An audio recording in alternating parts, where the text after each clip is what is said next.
ಮಾಡಿಕೊಳ್ಳಬೇಡಿ ಒಟ್ಟು ಕಾಸಿನ ಸೆಗಾಗೆ ಕೈಯ ಮುದ್ದು ಕೇಳುತ್ತೇನೆ ಮೋಸ ಹೋಗಬೇಡಿ ದೂರ ಹಾಯ್ ಕನ್ನಡಿಗರೇ, ಎಲ್ಲರಿಗೂ ನಮಸ್ಕಾರಗಳು. ಎಲ್ಲರೂ ಹೇಗಿದ್ದೀರಾ? ಇವತ್ತು ನಿಮಗಾಗಿ ಒಂದು ಇಂಟ್ರೆಸ್ಟಿಂಗ್ ವಿಷಯ ತಂದಿದ್ದೀನಿ. ಇದನ್ನು ಕೊನೆಯವರೆಗೂ ನೋಡಿ. ಒಂದು ನಿಮಿಷ ಇದನ್ನು ಕೇಳಿ. ಇವತ್ತಿನ ರೀಲ್ಸ್ ಶುರು ಮಾಡೋಣ. ಬನ್ನಿ ಇವತ್ತಿನ ವಿಷಯಕ್ಕೆ ಹೋಗೋಣ. ಎಲೆಕ್ಷನ್ ಟೈಮಲ್ಲಿ ನಡೆಯುವ ಒಂದು ಚಿಕ್ಕ ಘಟನೆ.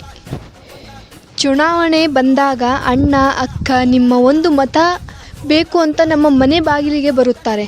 ಆದರೆ ಚುನಾವಣೆ ಮುಗಿದ ಮೇಲೆ ಅದೇ ಬಾಗಿಲು, ಅದೇ ಮನೆ, ಅದೇ ಜನ. ಆದರೆ ನಮ್ಮ ಸಮಸ್ಯೆ ಕೇಳಲು ಯಾರೂ ಬರೋದಿಲ್ಲ.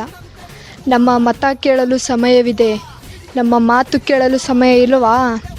ಜನರ ಸಮಸ್ಯೆ 5 ವರ್ಷ ಇರುತ್ತದೆ, ಆದರೆ ಜನರ ನೆನಪು ಚುನಾವಣೆ ಸಮಯದಲ್ಲೇ ಮಾತ್ರ ಬರುತ್ತದೆ. ನಿಮಗೆ ನಾವು ಕೇಳೋದು ಅಧಿಕಾರವಲ್ಲ, ನಮ್ಮ ಹಕ್ಕು.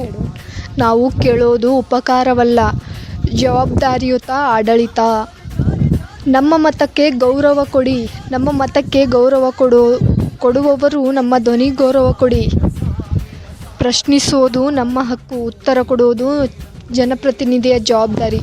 ಈ ರೀಲ್ಸ್ ನಿಮಗೆ ಇಷ್ಟವಾದರೆ ಲೈಕ್ ಮಾಡಿ, ಶೇರ್ ಮಾಡಿ, ಹೆಚ್ಚಿನ ಫಾಲೋ ಮಾಡಿ.